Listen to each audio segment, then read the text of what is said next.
একটি সুন্দর সবুজ গ্রামে একটি ছোট ঘরে দুই বোন তাদের মায়ের সাথে থাকত।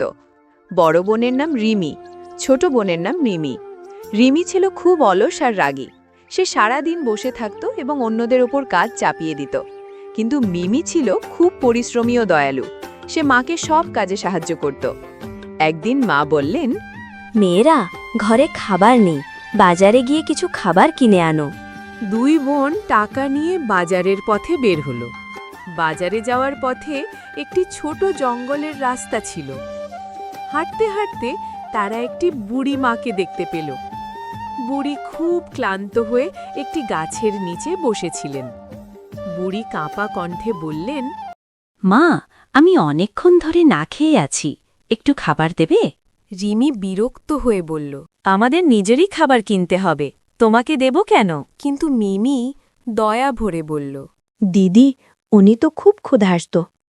তারপর মিমি নিজের টাকা দিয়ে রুটি আর পানি কিনে বুড়িকে দিল। বুড়ি খেয়ে খুব খুশি হলেন। হঠাৎ বুড়ি হাসতে লাগলেন। তিনি বললেন, মিমি, তুমি খুব ভালো মেয়ে। আমি আসলে একজন জাদুকরী। দুই বোন অবাক হয়ে গেল। বুড়ি তার ঝুলি থেকে একটি ছোট জাদুর থলি বের করলেন। তিনি বললেন, মিমি, এই থলি তোমাকে দিচ্ছি। যখনই তুমি ভালো কাজ করবে, এই থলি থেকে সোনার মুদ্রা বের হবে। মিমি খুশি হয়ে বইও, ধন্যবাদ দাদি। রিমি এটা দেখে খুব লোভী হয়ে গেল। সে বলল, আমাকেও একটা থলি দিন।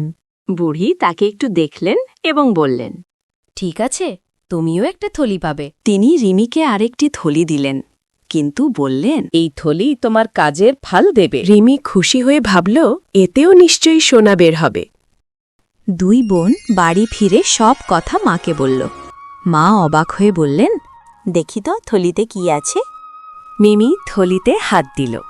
হঠাৎ টং টং করে সোনার মুদ্রা পড়ে গেল। সবাই খুব খুশি হল। এরপর রিমি তার থলিতে হাত দিল, কিন্তু সোনা নয়, সেখান থেকে বেরোল পাথর আর কয়লা। রিমি অবাক হয়ে গেল। সে আবার হাত দিল, আবারও কয়লা। রিমি খুব দুঃখ পেল।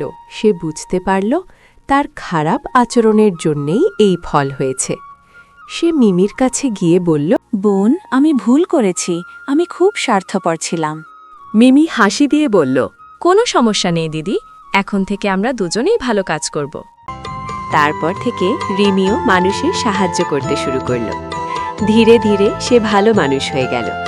গ্রামের সবাই দুই বোনকে ভালোবাসতে লাগল। তাদের জীবন সুখে ভরে উঠল। ভালো মন আর দয়ার কাজ মানুষের ভাগ্য বদলে দেয়।